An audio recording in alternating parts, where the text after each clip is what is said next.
और वो कहती है हॉरर स्टोरी। दोस्तों सुन लीजिए कि मैं अपने बच्चे को सुला रही थी, तो मेरे कमरे में कारपेट बिछा था, मैं ऊपर बेड में थी और नीचे मैंने एक फ़ोम भी रखा था कि अक्सर मैं उस फ़ोम पे बैठ के जो है अपना काम करती थी, क्योंकि बेड में बैठ के मेरे बच्चे जो है डिस्टर्ब हो जाते थे, क्योंकि मैं मोबाइल की लाइट ऑन करती थी, कमरे की लाइट ऑफ होती थी क्योंकि मेरे बच्चे सोए हुए थे। तो जैसे ही मैंने वो फ़ोम जो है नीचे ज़मीन पे बिछाई थी और मैं बच्चों को सुला रही थी, तो मेरा एक बच्चा सो गया और दूसरा बच्चा जो बीमार था तो वो थोड़ा डिस्टर्ब था, तो वो ज़िद कर रहा था कि मैं बैठूं और मतलब वो मेरे गोद में आ जाए। तो मैं बैठी और वो मेरे गोद में था और मैं उसको सुला रही थी कि मेरी नज़र अपने फ़ोन पे पड़ी।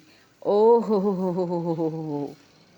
अब फ़ोम पे क्या है कि एक लंबी सी चीज़ सोई हुई है सफ़ेद चादर पहने। मैं गौर से अब ये अंधेरे में देखो, बाहर से थोड़ी बहुत रोशनी जो रोशनदानों में आ रही थी उसी में मुझे पूरा कमरा दिख रहा था, ये नहीं कि कमरा नहीं दिख रहा था, लेकिन मैं अपनी आंखें फाड़ फाड़ के देख रही थी कि मैंने इस पर कब सफ़ेद चादर बिछाया था। इस पर तो मैंने कोई चादर ही नहीं बिछाई, इसका अपना शीट काफ़ी है, खूबसूरत है, तो मैंने छोड़ दिया था।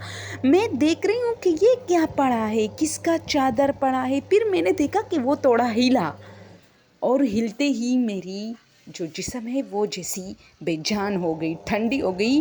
और मैं अब उठ भी नहीं सकती, क्योंकि अगर मैं उठूँगी भागूंगी तो मेरा एक बच्चा तो सोया हुआ है कमरे में, दूसरा मेरी गोद में है, तो मैं उसको छोड़ तो नहीं सकती और मुझ में इतनी हिम्मत नहीं थी कि अब मैं यहाँ से भागूँ। तो मैंने आयतुल कुर्सी तेज़ तेज़ शुरू की, बिस्मिल्लाहिर्रहमानिर्रहीम, अल्लाहु ला इलाहा इल्ला हु अल हय्युल क़य्यूम ला ताख़ुज़ुहु सिनतुन वला नौम लहु मा फ़िस समावाति, और आंखें बंद की और अपने बच्चा जो मेरे गोद में था उसके सीने में अपनी आंखें छुपाई ऐसी, और तेज़ तेज़ आवाज़ में मैं जो है तेज़ तेज़ बोलने लगी और अपने तीनों तरफ शुफ की और सोचा कि अब जाओ कमरे से निकलो, आराम से एक बच्चा भी लेके जाओ और दूसरे के लिए वापस आ जाओ। थोड़ी हिम्मत आ गई, मैंने जैसे सर उठाया देखा फ़ोन पे कुछ नहीं था।